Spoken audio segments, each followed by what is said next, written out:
Grow up your life में आप सबको श्वेता का प्यार भरा नमस्कार। लास्ट वीडियो मैंने फ्राइडे को अपलोड की थी, उसके बाद मैंने कोई भी वीडियो अपलोड नहीं की है। आज ट्यूसडे है। देखते ही देखते ठंड का मौसम ख़त्म हो गया है और काफ़ी गर्मी शुरू हो गई है। भुना जीरा पेट के लिए बहुत अच्छा होता है, खासकर उसे हम दही या छाछ के साथ खाते हैं। मैं 10 से 15 दिनों के लिए एक ही साथ जीरा भून करके रख लेती हूँ। भुना हुआ जीरा, काला नमक, नींबू और सत्तू की शरबत भी हमारे पेट के लिए बहुत अच्छी होती है। मैं सत्तू तो बहुत कम खरीदती हूँ क्योंकि इस बार जब मैं मम्मी के घर गई थी तो सत्तू लेकर के आ गई थी। वैसे मेरी सासू माँ भी जब भी आती हैं तो सत्तू लेकर के आ जाती हैं। मुझे एक कमेंट आया था, मेरे दोनों बच्चे बड़े हो गए हैं, स्टडी के लिए बाहर चले गए हैं, सारा दिन घर में अकेले रहती हूँ, दिन काटे नहीं कटता है। हस्बैंड भी अपने काम में बहुत बिजी रहते हैं। आज की वीडियो में इसी टॉपिक के बारे में हम बात करने वाले हैं। जीरा यहाँ पर भून चुका है, मिक्सी में इसे नहीं पीसती हूँ जिस तरीके से मम्मी लोग पीसती थी, उसी तरीके से इसे दरदरा पीस लेती हूँ। पता नहीं क्यों मुझे ऐसा फील होता है कि मिक्सी में पीसने से ज़्यादा स्वाद इस तरीके से कूट करके रखने से आता है। मेरे पुराने व्यूअर्स को तो बहुत अच्छी तरीके से पता है, लेकिन वीडियो में आगे बढ़ने से पहले मैं अपने बारे में अपने नए व्यूअर्स को बता दूँ। मैं एक होम मेकर हूँ। मेरे 2 बच्चे हैं। तनिष अभी क्लास 3 में है। बेटी ने इसी साल 12th दिया है। 2 से 3 महीने के भीतर उसे भी कहीं ना कहीं स्टडी के लिए बाहर भेजना होगा। पूछा तो मुझसे किसी और ने है, लेकिन इस क्वेश्चन से मैं खुद को भी बहुत अच्छी तरीके से रिलेट कर पा रही हूँ। माँ तो खैर दोनों होती है, चाहे वो हाउसवाइफ हो या वर्किंग हो, लेकिन जब हम वर्किंग होते हैं तो हमारा वक्त भी कट जाता है।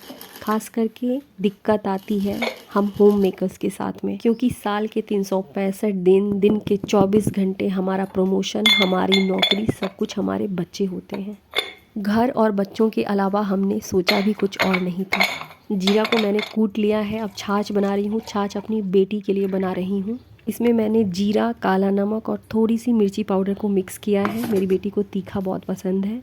अब बाहर जाकर सबसे पहले अपने कपड़ों को लेकर के आऊँगी। आजकल धूप बहुत अधिक कड़ी हो रही है। पहले कपड़े सूखने में काफ़ी टाइम लग जाता था, अब 1 से 2 घंटे में ही कपड़े सूख जाते हैं। ये मेरे क्वार्टर के पीछे वाला रूम है, इसी में कपड़ों को टांगने के लिए रस्सी लगवाने वाली हूँ। आगे का गेट बंद करने गई तो मन किया आप लोगों को दिखाऊं। मेरे गार्डन में बहुत अच्छे अच्छे फूल आए हैं। मेरे हस्बैंड को गार्डनिंग का बहुत शौक है। इन फूलों को उन्होंने ही लगाया है।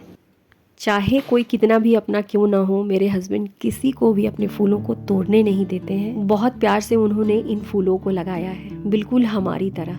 हमारा पूरा जीवन हमारे घर और बच्चों के इर्द गिर्द ही चलते रहता है। देखते ही देखते हमारे बच्चे बड़े हो जाते हैं, बिल्कुल पंछियों की तरह। हमारे बच्चों को भी उड़ान भरनी होती है अपने बेहतर भविष्य के लिए। हम भी यही चाहते हैं, उनकी खुशी में ही हमारी खुशी होती है। फिर भी उनके जाने के बाद हम अकेले रह जाते हैं, पीछे छूट जाते हैं। लेकिन घर, परिवार और बच्चों के अलावा भी हमारा एक अलग वजूद होता है, हमारा अपना एक अस्तित्व होता है। और हम में से हर किसी के लाइफ में ये वाला जो फेज़ है वो आना ही है। ये वो समय होता है जब बच्चे बड़े हो जाते हैं, उन्हें स्टडी करने के लिए कहीं ना कहीं जाना ही होता है।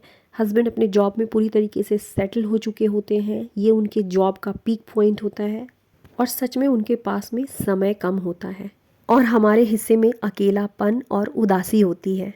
ऊपर वाले ने हमें सिर्फ और सिर्फ एक जीवन दिया है। उदास होकर, दुखी होकर, डिप्रेस होकर जीना सही है? बिल्कुल नहीं।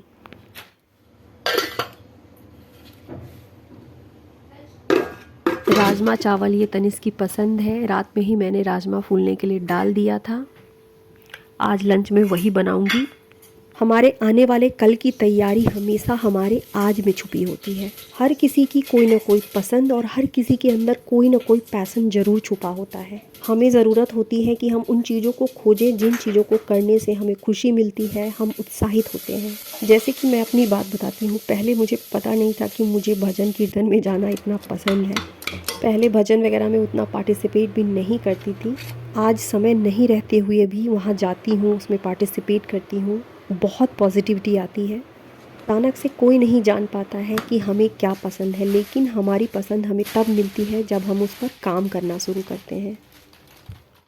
ये कुशन कवर है, मैंने नई खरीदी है। 5 का सेट है। मैंने अपने लोकल मार्केट से ही लिया था। 500 का है। बहुत सारी ऐसी चीज़ें होती हैं जब हमारे बच्चे छोटे रहते हैं, हम नहीं कर पाते, हम चाह कर भी एक्सरसाइज नहीं कर पाते हैं, मॉर्निंग वॉक नहीं कर पाते हैं। अपने दोस्तों से मिल नहीं पाते हैं, उनसे बातें नहीं कर पाते हैं। शुरू कीजिए अपनी सभी अधूरी इच्छाओं को चुन चुन कर पूरा करना। जीवन हमारा है तो इसे सही तरीके से जीने की जिम्मेदारी भी हमारी है। बिल्कुल छोटी छोटी सी चीज़ों में खुशियों को ढूंढना बेहद ज़रूरी है। खुशी कभी भी बाहर से खरीदी नहीं जा सकती है, ये हमारे अंदर की फीलिंग होती है जो हमें छोटी छोटी चीज़ों से मिलती है। जैसे कि मुझे इस कुशन कवर को ख़रीदने के बाद और इसे लगाने के बाद फील हो रही है। इसके बावजूद भी कुछ भी समझ नहीं आ रहा है। सिलाई मुझे करनी नहीं है, पेंटिंग मुझे करनी नहीं है, सिंगिंग मुझे करनी नहीं है। चलिए ये चीज़ें हमसे नहीं हो पा रही हैं, कोई बात नहीं। तब अपने आप पर ध्यान दें, योगा करें, मेडिटेशन करें, सेल्फ ग्रूमिंग पर ध्यान दें। हम अपने आप को फिट और एनर्जेटिक रखने के लिए एक अच्छा डाइट फॉलो कर सकते हैं। खुद को अच्छा दिखाना फिर हमारे जीने का यही एक पर्पस हो जाता है, यही हमारा पैशन हो जाता है, यही हमारे जीने का पर्पस हो जाता है। हम उसी पर काम करने लगते हैं। धीरे धीरे हमारे लाइफ में पॉजिटिविटी आने लगती है, हम खुश रहने लगते हैं। इस पर एक बहुत अच्छी बुक लिखी गई है, बुक का नाम इकिगाई है। इस बुक में बताया गया है कि कैसे हम अपने पैशन को ढूंढ सकते हैं और बहुत खुशी खुशी अपना लाइफ बिता सकते हैं। वीडियो बनाते बनाते अचानक मुझे एक बात याद आई कि पहले मैं गाने बहुत सुनती थी। मेरे ख्याल से गाना सुनना हर किसी का इंटरेस्ट होता है, अच्छा लगता है, लेकिन समय के साथ हम इसे भी छोड़ देते हैं। मैंने फिर से गानों को सुनना शुरू किया है। मुझे 90s के सॉन्ग काफ़ी पसंद है। नो डाउट दोस्तों से मिलना, उनसे बातें करना, कहीं उनके साथ बाहर घूमने जाना, इन सब बातों से भी हमें खुशी मिलेगी। पर यहाँ पर खुश रहने के लिए हम दूसरों पर निर्भर हो जाते हैं। लेकिन जब हम उन चीज़ों को करते हैं जिन चीज़ों को हम सच में दिल से करना चाहते थे, तब अकेलापन दूर दूर तक हमें छू नहीं पाता है। हमें उन चीज़ों को ढूंढना होगा जिन चीज़ों को करने से सच में हमें भीतर से खुशी मिलती है। मैं शुरू से स्टिचिंग करना चाहती थी, कभी सीख नहीं पाई। बहुत बाद में आकर मैंने स्टिचिंग शुरू की और मुझे सच में नहीं पता था कि मुझे इसमें इंटरेस्ट है। बाद में मैंने अपनी ही स्टिचिंग की वीडियो बना करके यूट्यूब पर डालना शुरू किया। मुझे नहीं पता था कि मेरा चैनल मोनेटाइज होगा नहीं होगा, कोई भी इसे देखेगा या नहीं, लेकिन मुझे अच्छा लगता था। मैं अपनी स्टिचिंग की वीडियो यूट्यूब पे अपलोड करती थी और बाद में यही सिलाई मेरी पहचान बनी। आप लोगों ने मेरी वीडियोस को काफ़ी पसंद किया। हम में से हर किसी के अंदर कोई ना कोई टैलेंट है, बस ज़रूरत होती है उसे पहचानने की, अपनी खुशी के लिए उस पर काम करने की। इसी के साथ आज की वीडियो को ख़त्म करती हूँ। अब हमारी मुलाकात होगी मेरे अगले वीडियो में।